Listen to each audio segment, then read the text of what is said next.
Our next movie is something that's fairly rare as a commodity in today's movie world, a love story involving adults.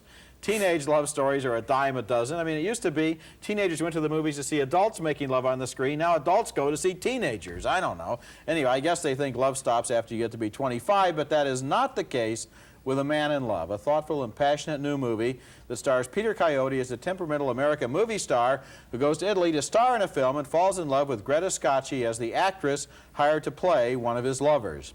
Here's the scene where they see each other for the first time, and it's the worst scene in the movie. Her father is an alcoholic journalist who wants to interview Coyote. She's already told Dad he's on his own, but now look how she reacts when he's forcibly ejected from the movie set. Don't think you wanted to pay something for this. It's not over just like that, you know, not over.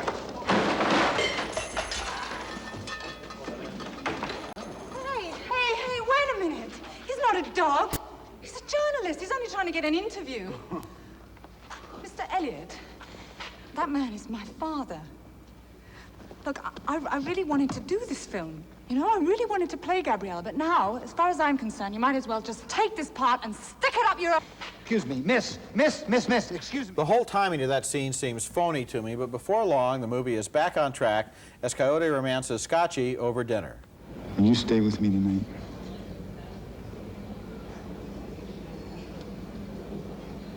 Yeah.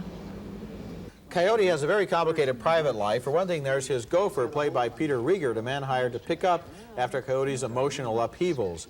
He springs into action when Coyote's American wife, played by Jamie Lee Curtis, arrives in Rome too early one morning.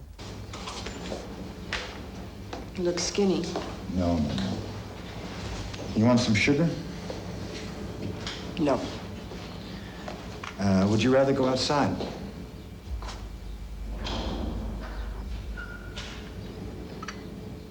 Whatever you want. I don't care.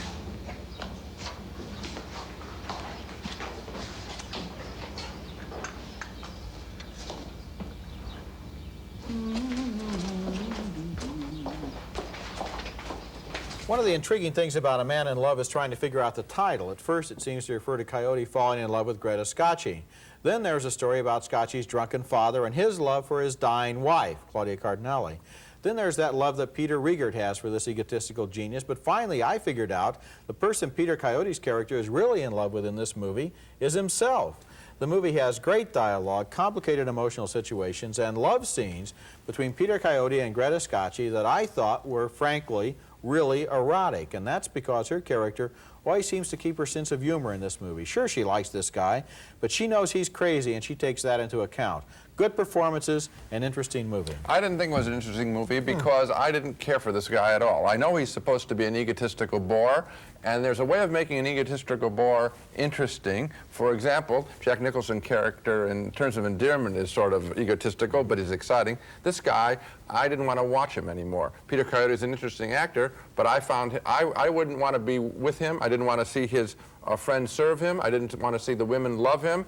I thought the woman having the dying mother was extra baggage. I wish there had been more scenes involving Jamie Lee Curtis. Frankly, when Jamie Lee Curtis walks on the scene, I'm wondering, this guy is a real jerk. He should be with Jamie Lee Curtis. So this character really gave you a lot to think about, in other words, right? Yes, all the reasons why I didn't want to watch the movie. Well, I mean, but what you're asking for is that all characters in movies be attractive. No, I'm not. This guy is an egotistical monster. No. That's what he is. He is a character who's exactly like that, and that's what the movie is about. Yes, I know that he is, and I say, as I said before, there's a way of making that interesting. What about the whole idea of a way of making that interesting or a way of making it boring? In this case, I think that they boring. found the way to make it interesting. Coming up next, Mark Harmon from TV's St. Elsewhere stars as a teacher assigned to supervise rowdy students in some